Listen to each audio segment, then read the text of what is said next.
Hello friends, focus exam तक YouTube channel पे स्वागत है आप लोग का। आज मैं आपको पढ़ाने वाला हूं उत्कर्ष का जनरल साइंस। इसमें देखिए 20 बहुत ही महत्वपूर्ण क्वेश्चन दिया गया है जिसका मैं फुल डिस्कशन कराऊंगा और ये सारे एग्जाम के लिए इम्पोर्टेंट है, तो आप लोग वीडियो को लास्ट तक देखिएगा। और इससे पहले मैंने एक टेस्ट सीरीज करवा चुका हूँ और ये दूसरा टेस्ट सीरीज है और आपको कुछ नया सीखने को मिलेगा। तो आइए स्टार्ट करते हैं। चलिए देखते हैं पहला क्वेश्चन, निम्नलिखित में से कोयले कि कौन से प्रकार में 90% से भी अधिक कार्बन की मात्रा पाया जाता है। देखो भाई, कोयला का पूछ रहा है कि इसमें कार्बन की मात्रा सबसे ज़्यादा पाया जाता है, तो आपको ही पता होगा एंथ्रासाइड में कोयले का प्रतिशत सबसे ज़्यादा देखने को मिलता है। कितना प्रतिशत? तो लगभग भाई आपको 98% मात्रा आपको देखने को मिला होगा। आप लोग को पता है कोयला कितने प्रकार का होता है? 4 प्रकार का होता है, ठीक है। जिसमें से सबसे ज़्यादा कार्बन की मात्रा आपको किस में देखने को मिलेगा? तो एंथ्रासाइड में देखने को मिलेगा और ये सबसे बेस्ट कोयला में इसका नाम आता है। इसके बाद देखिए आपको बिटुमिनस आता है, तो बिटुमिनस में भैया आपको 86% आपको कार्बन की मात्रा देखने को मिलेगा। उसके बाद लिग्नाइट आता है, तो लिग्नाइट में 70% कार्बन की मात्रा और लास्ट का जो होता है पिट कोयला जिसमें 60% कार्बन की मात्रा होता है। तो यहाँ से 4 क्वेश्चन जो आपके एग्जाम में हमेशा पूछा जाता है, इसको आप लोग याद रखिएगा। चलिए अगला क्वेश्चन देखते हैं। अगला क्वेश्चन भी देखिए अच्छा है। अगला क्वेश्चन देखिए, उत्प्रेरक की खोज किसने किया था? ये भी एग्जाम के लिए बहुत ज़्यादा इंपॉर्टेंट है। तो भैया उत्प्रेरक की खोज किसने किया था? तो उत्प्रेरक की खोज बर्जीलियस ने किया था, ठीक है। इसका आंसर जो हो जाएगा सी हो जाएगा। सबसे पहले 1835 ईस्वी में बर्जीलियस इसको देखा था, तो इसीलिए आपको इसको याद रखना है कि बर्जीलियस ने उत्प्रेरक का खोज किया था 1835 में। एक देखो यहाँ नाम आता है अरस्तु का, तो अरस्तु को आपको पता है कि जीव विज्ञान, ठीक है, तथा जंतु विज्ञान दोनों का जनक कहा जाता है। किसको? अरस्तु कहा जाता है, ये आपको पता होगा। देखिए जे थॉमसन से भी क्वेश्चन क्या पूछा जाता है, आपको ही पता होगा। इसने इलेक्ट्रॉन की खोज किया था जे थॉमसन, तो ये भी आपके लिए इम्पोर्टेंट है। प्रोटॉन की रदरफोर्ड की क्या चीज़ का खोजा था? तो रदरफोर्ड भैया प्रोटॉन खोजा था, ये भी एग्जाम में पूछा जाता है, तो इसको भी आप लोग याद रखिएगा। चलिए अगला क्वेश्चन देखते हैं हम। अगला क्वेश्चन देखिए क्या कर रहा है, कर रहा है एसी एवं रेफ्रिजरेटर में प्रशीतक के रूप में किसका इस्तेमाल किया जाता है? तो ये आप लोग सब पढ़े होंगे कि सीएफसी का प्रयोग किया जाता है, यानी क्लोरोफ्लोरोकार्बन का प्रयोग किया जाता है। किसमें? एसी और रेफ्रिजरेटर के रूप में किया जाता है। ये एग्जाम में बहुत बार पूछा जाता है। देखो इसका यूज एग्जाम में कई बार पूछा है, तो आप लोग यूज भी जान लो, ठीक है। इसको जो इस्तेमाल किया जाता है, एक तो एरोसोल के रूप में इसका इस्तेमाल किया जाता है। किसमें? तो एरोसोल के रूप में इसको इस्तेमाल किया जाता है। एक जगह और किया जाता है ड्राई क्लीनिंग में भी इसका यूज किया जाता है, तो इसको भी आप लोग याद रखना। ड्राई क्लीनिंग, जो 9वां 10वां साइंस अच्छा से पढ़ा होगा उसको ये चीज़ पता होगा, ठीक है। तो ये चीज़ भी 2 आप लोग याद रखिएगा। चलिए अगला क्वेश्चन देखते हैं। ये भी देखो क्वेश्चन भाई बहुत एग्जाम में पूछा जाता है, ठीक है। कह रहा है कि हरितगृह प्रभाव का मुख्य कारक क्या है? देखिए हरितगृह प्रभाव का मुख्य कारक क्या है? देखो कारक तो बहुत ज़्यादा है, 4-5 फैक्ट है, लेकिन इसमें जो ऑप्शन दिया गया होगा उसको देखो। ऑप्शन के अनुसार तो यहाँ पे आंसर हो जाएगा आपको ये CO2, ठीक है। CO2 सबसे ज़्यादा मात्रा में पाया जाता है, लेकिन देखिए यहाँ से क्वेश्चन क्या फ्रेम किया जाता है आपके एग्जाम में। एक तो देखो CO2 जो होता है सबसे ज़्यादा देखने को मिलेगा, कितना प्रतिशत? लगभग 57%, ठीक है। और आपका दूसरा जो होता है CFC होता है, क्लोरोफ्लोरोकार्बन, कितना प्रतिशत? तो 15%, ठीक है। एक होता है मेथेन भी इसमें पाया जाता है CH4, तो इसमें आपको 12%, ठीक है। और एक होता है नाइट्रोजन N2O, नाइट्रोजन ऑक्साइड, इसमें आपको 6%। और एगो ले लो भैया जल वाष्प, तो जल वाष्प भी आपको 5%। यहाँ तो क्वेश्चन ऐसे पूछ दिया, लेकिन हमेशा ये क्वेश्चन सेट किया जाता है हरितगृह प्रभाव का कौन नहीं है, ठीक है। तो ऐसे करके ये आप 4-5 को याद रखिएगा। मैंने परसेंटेज भी लिख दिया हूँ जिससे आपको याद रहेगा, ठीक है। तो इसको आप लोग याद रखिएगा। वैसे इसका आंसर जो होगा आपको सी हो जाएगा, ठीक है। देखिए कार्बन डाइऑक्साइड, ये भी क्वेश्चन देखिए बहुत इंपॉर्टेंट है, आपके एग्जाम में पूछा जाता है, हमेशा पूछा गया है। देखो क्लोस्ट्रीडियम टिटेनी नामक जीवाणु किस रोग के लिए उत्तरदायित्व है? तो देखिए इसका जो आंसर हो जाएगा भाई, क्लोस्ट्रीडियम टिटेनी नामक जीवाणु किस रोग के लिए उत्तरदायित्व है? तो ये टिटनस के लिए उत्तरदायित्व है। देखिए इस टिटनस को रोग को आपकी बोला जाता है, क्या बोला जाता है इसको? ये धनुषाकार रोग इसको बोला जाता है, आप लोग पढ़े होंगे, ठीक है। धनुषाकार रोग इसको बोला जाता है। तो ये भी आपके लिए इम्पोर्टेंट है, ठीक है। अच्छा, इसके उपचार के लिए हम क्या करते हैं, ये पूछा जाता है आपके एग्जाम में। तो उपचार के लिए देखो भाई, 2 टीका लगता है, एगो लगता है एटीएस के, ठीक है, तथा टीटी का इंजेक्शन लगता है, ठीक है। तो इसको आप लोग याद रखिएगा। अच्छा, और ऑप्शन देख लेते हैं, इसको भी देख लेते हैं साथ साथ। देखिए, निमोनिया, हैजा और डिप्थीरिया, ये तीनों जो रोग होता है किसके कारण होता है, ये आप लोग पढ़ चुके होंगे, जीवाणु के कारण होता है। ये तीनों भी एग्जाम में आपके पूछा जाता है, तो तीनों का आप लोग याद रखिए। निमोनिया, हैजा और डिप्थीरिया किसके कारण होता है, तो ये जीवाणु के कारण होता है। देखिए, 6ठा नंबर क्वेश्चन करा, हमारे उदर में भोजन की पाचन क्रिया किस माध्यम में होती है। तो किस माध्यम में होती है, तो ये अम्लीय के रूप में होता है। आपको ही पता है कि हमारे उदर में भोजन की पाचन क्रिया जो किसके कारण होता है, तो अम्लीय होने के कारण होता है। क्योंकि आपको पता है उदर में क्या, कौन सा रस पाया जाता है, उदर में भाई जठर रस पाया जाता है, ठीक है। और जठर रस में क्या आपको देखने को मिलता है, तो HCl मिलता है। ये भी एग्जाम में पूछा जाता है। हाइड्रोक्लोरिक एसिड हमारे पेट के अंदर पाया जाता है, तो इसको भी आप लोग याद रखिएगा। देखिए, 7वां नंबर क्वेश्चन क्या कह रहा है, कोशिका का जीवन काल पूरा हो जाने पर संपूर्ण कोशिका का पाचन निम्नलिखित में से कौन सा अंग में होता है। हाँ भाई, तभी तो ये आगे चल के ये फट भी जाता है, ठीक है, पूरा हो जाने के कारण। तो ये किस में होता है, तो ये आपको लाइसोसोम में होता है। और लाइसोसोम को ही क्या कहा जाता है, आत्महत्या की थैली। आत्महत्या की थैली क्यों कहा जाता है, तो इसलिए कहा जाता है कि आपको बता रखा है कि कोशिका का जीवन काल पूरा हो जाने से संपूर्ण कोशिका का पाचन हेतु लाइसोसोम उसमें फट जाता है, जिससे पूरी कोशिका का पाचन क्या हो जाता है, उसी में हो जाता है, ठीक है। इसीलिए इसे कोशिका का आत्महत्या की थैली कहा जाता है। एक क्वेश्चन देखो और पूछा जाता है आपके एग्जाम में, ठीक है, क्वेश्चन घुमाएगा थोड़ा। देखो, लाइसोसोम को लयनकाय भी बोला जाता है, इसको आप लोग याद रखना, ठीक है, लयनकाय, ठीक है। लाइसोसोम को लयनकाय भी कहा जाता है, तो इसको भी आप लोग याद रखना। अगला क्वेश्चन देखिए, ये भी देखिए बहुत इंपॉर्टेंट है, यहाँ से भी क्वेश्चन पूछा जाता है भाई। निम्नलिखित में से किस प्रभाव के कारण पानी की टंकी के पेंदे में रखा हुआ सिक्का थोड़ा सा उठा हुआ प्रतीत होता है। तो ऐसा किसके कारण होता है, तो ऐसा भैया अपवर्तन के कारण होता है। अपवर्तन में आप लोग पढ़े होंगे कि जब प्रकाश सरल माध्यम से विरल माध्यम में जाती है, ठीक है, तो प्रवेश करती है तो अपने मूल पथ से क्या होता है, विचलित हो जाता है, थोड़ा से मुड़ा हुआ प्रतीत होता है। इसी घटना को हम प्रकाश का अपवर्तन कहते हैं। ये सब पढ़े होंगे आप लोग 7वां 8वां क्लास में, ठीक है। तो देखिए, अपवर्तन के कारण बहुत सारा घटना होता है। एक तो आप लोग बता ही दिया कि भैया पानी की टंकी में रखा हुआ पेंदी का ठीकस थोड़ा सा उठा हुआ प्रतीत होगा। आप लोग एक जनरल एग्जाम्पल लेते हैं, आप लोग नदी में सब नहाते होंगे, ठीक है।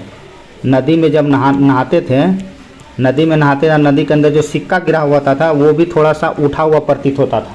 तो ये भी एग्जाम में क्वेश्चन एग्जाम में पूछा जाता है कि नदी में जब नहाने टाइम जब हम लोग आँख बंद करके जब सिक्का को देखते थे तो वो थोड़ा सा उठा हुआ प्रतीत होता था।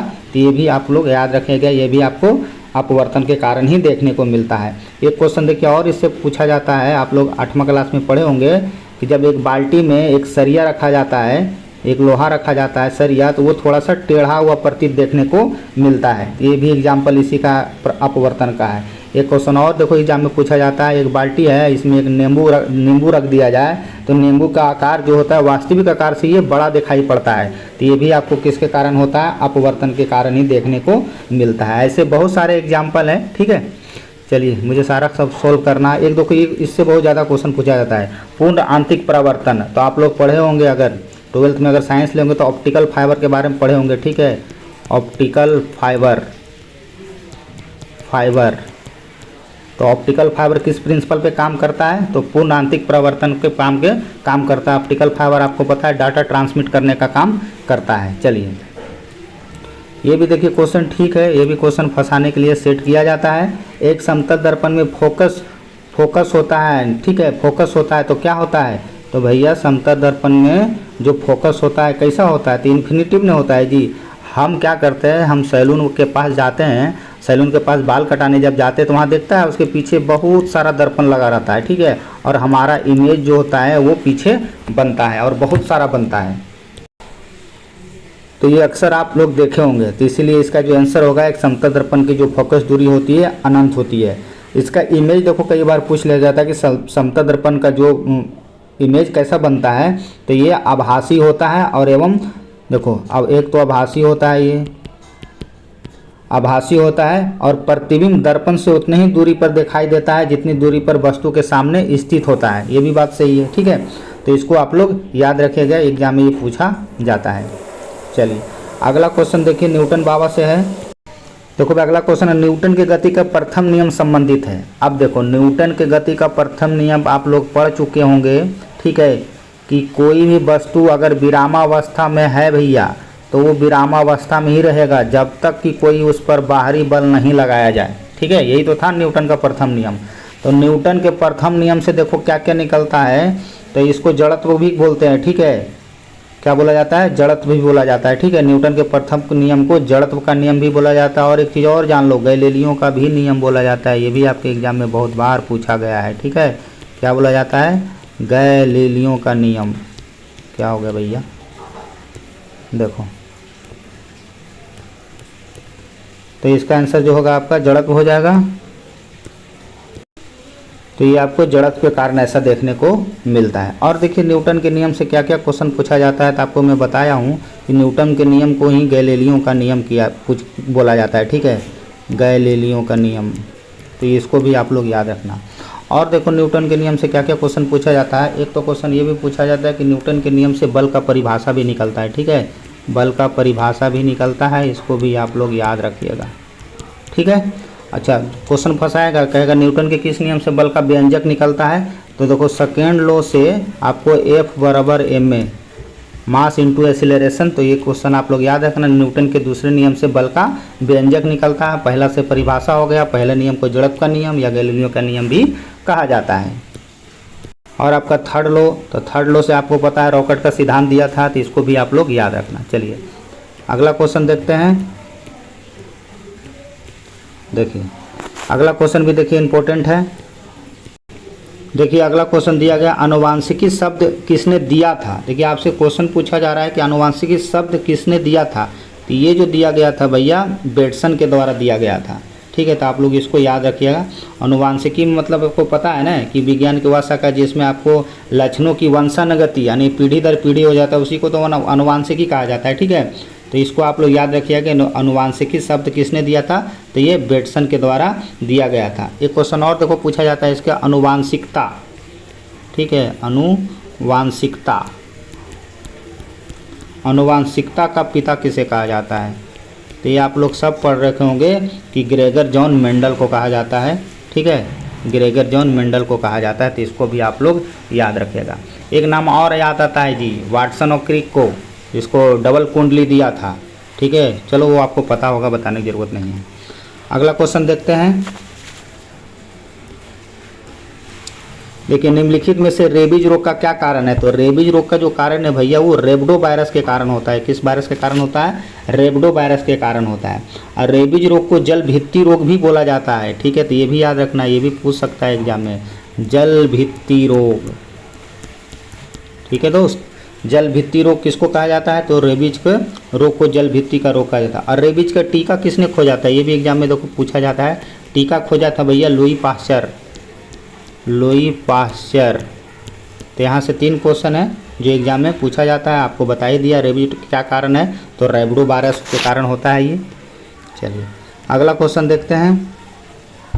ये भी देखिए क्वेश्चन इंपॉर्टेंट है, एग्जाम में पूछा जाता है। घरों में प्रयुक्त होने वाले विद्युत उपकरणों में से कौन सा क्रम में संयोजित किया जाता है। घर में जो हम लोग बिजली लगाते हैं उसको कौन से क्रम में लगाते हैं, तो हम लोग उसको समानांतर क्रम में लगाते हैं, ठीक है। इसको आप लोग याद रखिएगा। समानांतर क्रम में क्यों लगाते हैं, तो आपको ही पता है कि समानांतर क्रम में जब हम लगाएंगे, समांतर क्रम में संयोजन जो उसका भिन्न भिन्न प्रतिरोधों का विभवांतर का मान क्या होता है, अलग अलग रेजिस्टेंस का जो मान होगा समान होगा, विभवांतर समान होता है। तो इसीलिए हम लोग घरों में परिपथ समांतर क्रम में जोड़े जाते हैं, क्योंकि समानांतर क्रम में जो रेजिस्टेंस का जो मान होता है भैया वो क्या होता है, कम होता है, जिसके कारण हमें विद्युत धारा का प्रभाव आसानी से हो जाता है। तो इसको भी आप लोग याद रखिएगा। चलिए अगला क्वेश्चन देखिए, ये सल्फाइड वाला, ये भी एग्जाम में कई बार क्वेश्चन पूछा गया है। आप 9th क्लास में पढ़े होंगे अयस्कों का सांद्रण, ठीक है, चैप्टर था एक। सल्फाइड अयस्कों के सांद्रण के लिए कौन सा विधि का प्रयोग किया जाता है। तो देखो सल्फाइड अयस्कों के सांद्रण के लिए हम किसका इस्तेमाल करते हैं, तो झाग प्लवन विधि का हम लोग यूज करते हैं। इसका जो आंसर हो जाएगा आपका सी हो जाएगा। देखिए अगला क्वेश्चन है, कोशिका का शक्ति गृह किसे कहा जाता है। ये तो आप सब लोग पढ़े होंगे कि कोशिका का पावर हाउस किसे कहा जाता है, तो उसको भैया कहा जाता है सूत्रकनिका। सूत्रकनिका को ही माइटोकॉन्ड्रिया कहा जाता है, इसको भी आप लोग याद रखिएगा। ये क्वेश्चन बहुत बार एग्जाम में पूछा गया है, ठीक है, हमेशा पूछा भी जाता है। चलिए अगला क्वेश्चन देखते हैं। कह रहा है विद्युत ऊर्जा की बचत करने के लिए पर्याप्त प्रकाश पाने के लिए CFL का प्रयोग करते हैं। हाँ भाई सब करता है।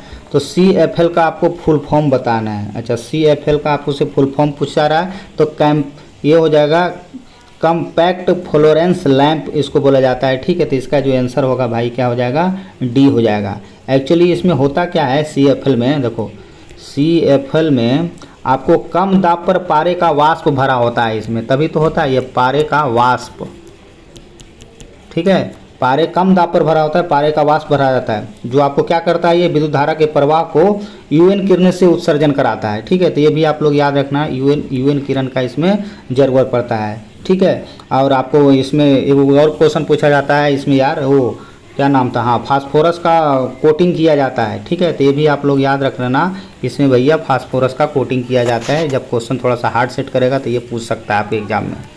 चलिए देखिए विद्युत धारा, ये क्वेश्चन देखो बहुत इंपॉर्टेंट है और ये इसमें बहुत लड़का गलती करता है, ठीक है। थोड़ा सा कंसेप्ट वाला क्वेश्चन है ये। कह रहा है विद्युत धारा है, कौन सा राशि है विद्युत धारा।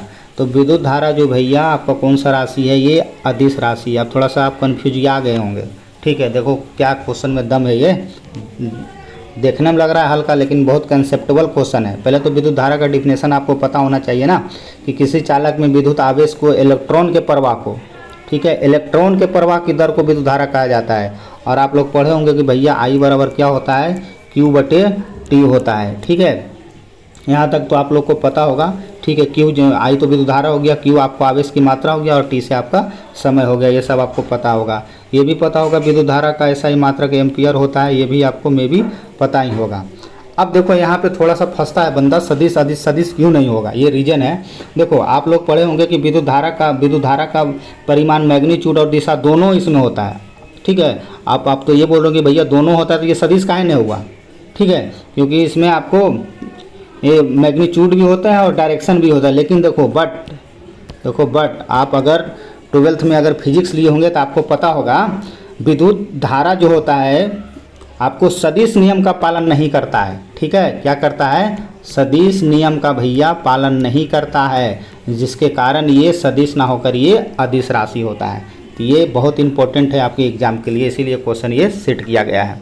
आप अगर 12th एक बार अच्छा से पढ़ लीजिएगा, आपका कंसेप्ट क्लियर हो जाएगा। चलिए अगला क्वेश्चन देखते हैं। कह रहा है पुरानी किताबों का कागज भूरा किसके कारण से होता है। तो ये किसके कारण से होता है, ये सेलुलोज ऑक्सीकरण के कारण से ऐसा आपको देखने को मिलता है। तो ये भी एग्जाम में क्वेश्चन पूछा जाता है, SSC इसको पूछ रखा है। कपड़े से जंग के धब्बे हटाने के लिए प्रयुक्त किया जाता है। तो कपड़े से जंग से हटाने के लिए क्या चीज़ का प्रयोग करते हैं हम लोग, तो उसमें भैया ऑक्जेलिक एसिड का प्रयोग किया जाता है। आवर्त सारणी में वर्ग 8, 18 के सभी तत्वों की संयोजकता होती है। देखिए ये भी क्वेश्चन अच्छा हमेशा पूछा जाता है ये क्वेश्चन, बहुत सा लड़का इसको जल्दी में गलती भी कर देता है। देखिए भाई वर्ग 18 में जो आपको है अक्रिय गैस है, ठीक है। कौन सा गैस है, अक्रिय गैस है।